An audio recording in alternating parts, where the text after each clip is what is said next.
नमस्कार, आपका हमारे न्यूज चैनल UK24 न्यूज में स्वागत है। खुल गया देहरादून के वसंत विहार में मिले महिला और पुरुष के शवों का राज। दूधिया शाहरुख खान ने कबूला अपराध।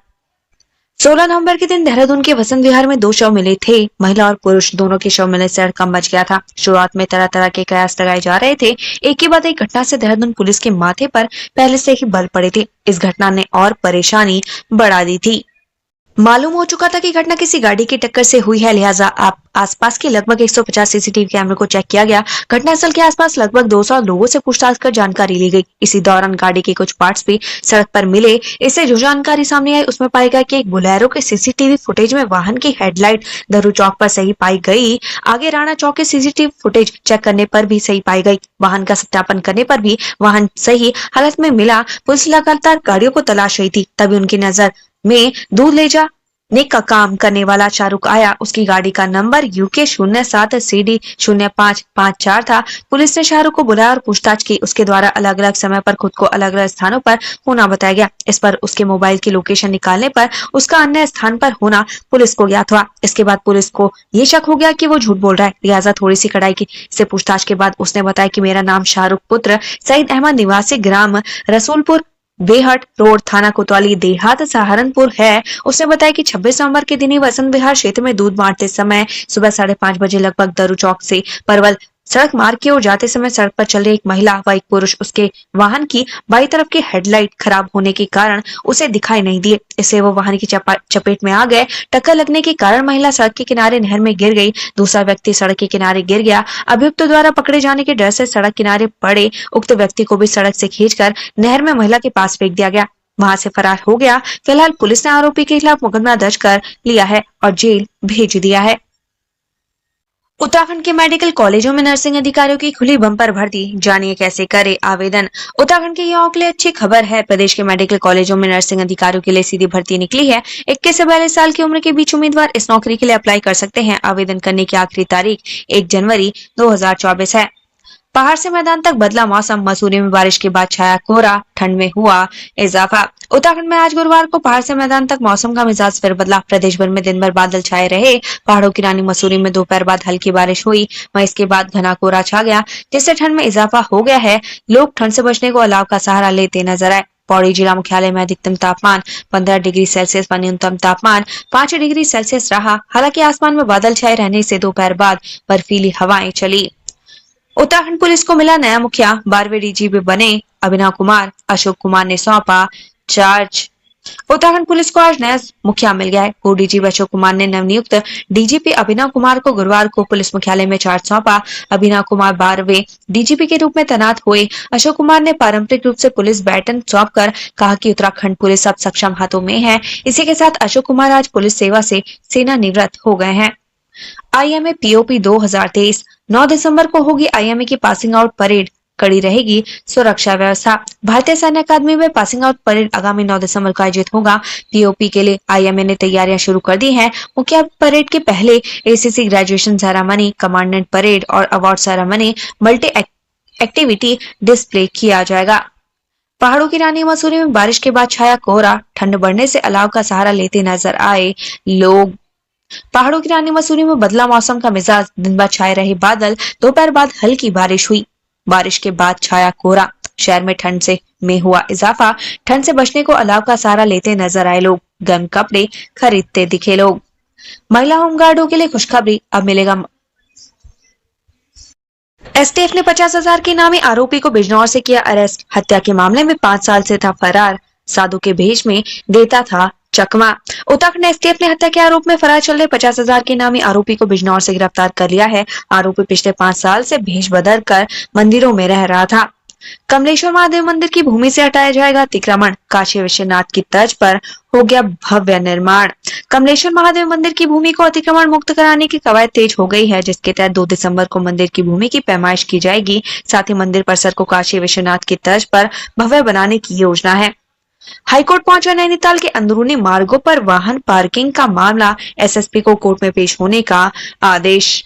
उत्तराखंड हाईकोर्ट ने नैनीताल के आंतरिक सड़कों पर वाहन पार्किंग के मामले में SSP को तलब किया है। कोर्ट ने SSP को 1 दिसंबर को ट्रैफिक प्लान के साथ पेश होने के लिए कहा है।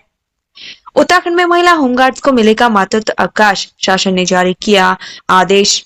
उत्तराखंड के सरकारी विभागों में तैनात महिला कर्मचारियों की तरह अब होमगार्ड विभाग में तैनात महिला होमगार्ड्स स्वयं सेवकों को भी मातृत्व अवकाश का लाभ मिल सकेगा। होमगार्ड विभाग में तैनात महिला कर्मचारियों को मातृत्व अवकाश का लाभ दिए जाने को लेकर होमगार्ड विभाग ने शासन से सिफारिश की थी, जिस पर उत्तराखंड शासन ने सहमति जता दी है। इस संबंध में अपर मुख्य सचिव राधा रतूड़ी ने आदेश भी जारी कर दिए हैं।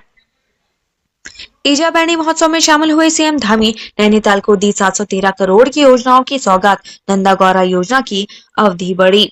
हल्द्वानी में आज ईजा बैणी महोत्सव का आयोजन किया गया। ईजा का अर्थ माँ और बैणी का अर्थ बहन होता है। सीएम धामी जब इस कार्यक्रम में शामिल हुए थे, ईजा बैणी महोत्सव में आई महिलाओं को उनके ऊपर पुष्प वर्षा की। सीएम धामी ने भी ईजा बैणी पर फूल बरसाए। सीएम धामी ने महोत्सव के दौरान नैनीताल जिले की 700 करोड़ से ज्यादा की योजनाओं का लोकार्पण और शिलान्यास किया। महिला विकास मंत्री रेखा आर्य ने नंदा गौरा योजना की अंतिम अवधि को बढ़ाने की घोषणा की। नैनीताल में गुलदार के खौफ से स्कूल हुए बंद, ऑनलाइन होंगी पढ़ाई, मंदिरों में भी शाम 5 बजे के बाद एंट्री नहीं। उत्तराखंड के पहाड़ी इलाकों में अक्सर गुलदार का खौफ देखने को मिलता रहता है। ताजा मामला नैनीताल जिले का है। यहाँ गुलदार की दहशत में शिक्षा विभाग ने स्कूलों तक को बंद कर दिया और छात्रों की ऑनलाइन पढ़ाई के निर्देश जारी किए हैं। वहीं मंदिरों में भी शाम 5 बजे के श्रद्धालुओं की एंट्री बंद कर दी गई है। आज रिटायर हो गए उत्तराखंड के डीजीपी अशोक कुमार, कार्यकारी पुलिस महानिदेशक बने अभिनव कुमार। उत्तराखंड के नवनियुक्त कार्यकारी डीजीपी अभिनव कुमार ने कहा कि एक राज्य का डीजीपी होना बड़ी जिम्मेदारी होती है। उत्तराखंड का गठन होने के बाद से मैं यहाँ तैनात हूँ। जिस पुलिस बल का गठन मेरे सामने हुआ, आज उसका नेतृत्व करने का मौका मिला है। वहीं अपनी विदाई के मौके पर अशोक कुमार ने कहा कि मुझे खाकी वर्दी ने पुलिस सेवा के ढेर सारे अवसर दिए। उन्होंने कहा कि हम हर चुनौती का सफलतापूर्वक सामना करते हुए आगे बढ़े। उत्तरकाशी की टनल से रेस्क्यू किए गए 41 मजदूरों पर अब हुई पैसों की बरसात, हमें सरकार के बाद अब कंपनी देगी इतने रुपए। उत्तरकाशी सिलखिया टनल से रेस्क्यू किए गए 41 मजदूरों पर अब पैसों की बरसात हो रही है। पहले राज्य सरकार ने 1-1 लाख रुपए देने की घोषणा की। अब उनकी कंपनी ने 2-2 लाख रुपए और 3 महीने का वेतन देने की घोषणा की है। ये मजदूर 17 दिन तक सिलखिया की टनल में फंसे हुए थे। वंदे भारत एक्सप्रेस ट्रेन के लिए कुमाऊं के लोगों का बड़ा इंतजार, जानिए देरी का कारण। हल्द्वानी तक ट्रेन से सफर करने वाले कुमाऊं के लोगों को वंदे भारत एक्सप्रेस ट्रेन के लिए अभी रुकना पड़ेगा। बरसात के दौरान शंटिक लाइन क्षतिग्रस्त होने के कारण वंदे भारत ट्रेन का संचालन नहीं हो पा रहा है। केंद्रीय रक्षा एवं पर्यटन राज्य मंत्री अजय भट्ट ने आश्वासन दिया कि कुछ जरूरी निर्माण कार्य होने के बाद वंदे भारत ट्रेन हल्द्वानी तक दौड़ेगी। सैर सपाटा, देहरादून आए तो डाकपत्थर बैराज पार्क जरूर घूमें। यहाँ का सेल्फी पॉइंट है आकर्षण का केंद्र। अगर आप घूमने फिरने के शौकीन हैं तो देहरादून जिले के पछवादून चले आइए। यहाँ डाकपत्थर बैराज पार्क आपका इंतजार कर रहा है। इस पार्क को नया लुक दिया गया। डाकपत्थर बैराज पार्क का सेल्फी पॉइंट आकर्षण का केंद्र है। सोने पर सुहागा ये है कि पार्क के पास में ही यमुना नदी भी बहती है। उत्तराखंड के मेडिकल कॉलेजों में नर्सिंग अधिकारियों की खुली बम्पर भर्ती, जानिए कैसे करे आवेदन। उत्तराखंड के युवाओं के लिए अच्छी खबर है। प्रदेश के मेडिकल कॉलेजों में नर्सिंग अधिकारियों के लिए सीधी भर्ती निकली है। 21 से 42 साल की उम्र के बीच उम्मीदवार इस नौकरी के लिए अप्लाई कर सकते हैं। आवेदन करने की आखिरी तारीख 1 जनवरी 2024 है। पहाड़ से मैदान तक बदला मौसम, मसूरी में बारिश के बाद छाया कोहरा, ठंड में हुआ इजाफा। उत्तराखंड में आज गुरुवार को पहाड़ से मैदान तक मौसम का मिजाज फिर बदला। प्रदेश भर में दिन भर बादल छाए रहे। पहाड़ों की रानी मसूरी में दोपहर बाद हल्की बारिश हुई, वहीं इसके बाद घना कोहरा छा गया, जिससे ठंड में इजाफा हो गया है।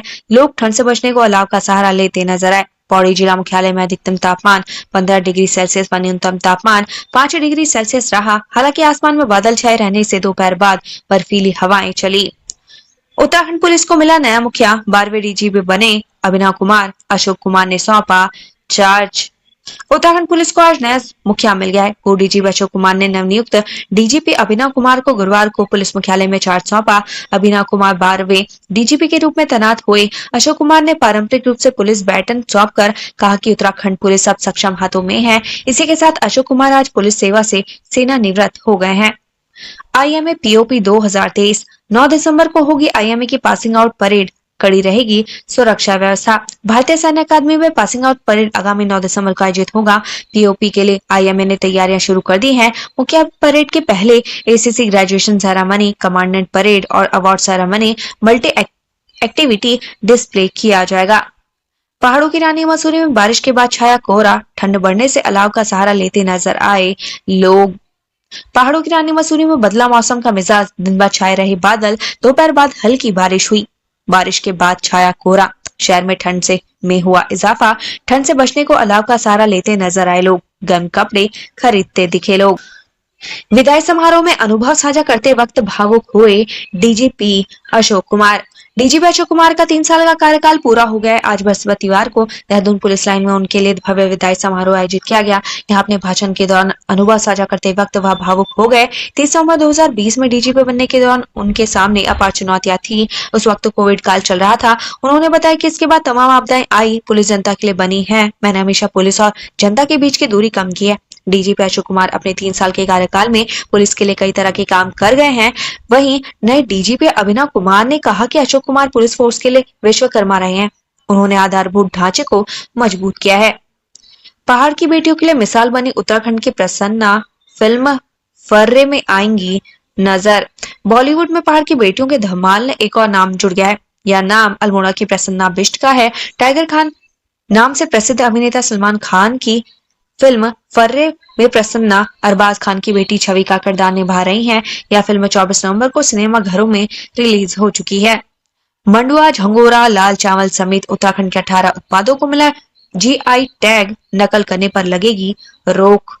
उत्तराखंड के मोटे अनाज मंडुआ, झंगोरा, लाल चावल समेत 18 उत्पादों को भौगोलिक संकेतांक मिला है, जिससे इन उत्पादों की ना तो कोई नकल कर सकेगा और ना ही अपना ब्रांड होने का दावा कर सकेगा। इससे उत्पादों की नकल करने पर रोक लगेगी। साथ ही वैश्विक स्तर पर उत्पादों को अलग पहचान मिलेगी। बन टिक्की की शूटिंग करने नैनीताल पहुंचे अभय देओल, एक झलक के लिए उमड़ी भीड़। पिछले कुछ समय से नैनीताल में फिल्म और वेब सीरीज की शूटिंग का दौर चल रहा है। फिल्म अभिनेत्री काजोल और कृति सेनन के बाद बुधवार को अभिनेता अभय देओल फिल्म बन टिक्की की शूटिंग के लिए आए। बुधवार को माल रोड और पंत पार्क में फिल्म के कुछ दृश्य फिल्माए गए। इस ऑन शूटिंग देखने वालों का तांता लगा रहा। बागेश्वर में 2 बच्चों में मिले इन्फ्लुएंजा फ्लू जैसे लक्षण, जांच के लिए भेजे सैंपल। चीन में फैले माइक्रोप्लाज्मा निमोनिया और इन्फ्लुएंजा फ्लू को लेकर स्वास्थ्य विभाग ने सतर्कता बरतनी शुरू कर दी है। जिले में 2 बच्चों में इन्फ्लुएंजा फ्लू जैसे लक्षण दिखे हैं। दोनों के सैंपल जांच के लिए सुशीला तिवारी अस्पताल हल्द्वानी भेज दिए गए हैं। उत्तराखंड से संबंधित ऐसी ही खबरें पाने के लिए हमारे चैनल को लाइक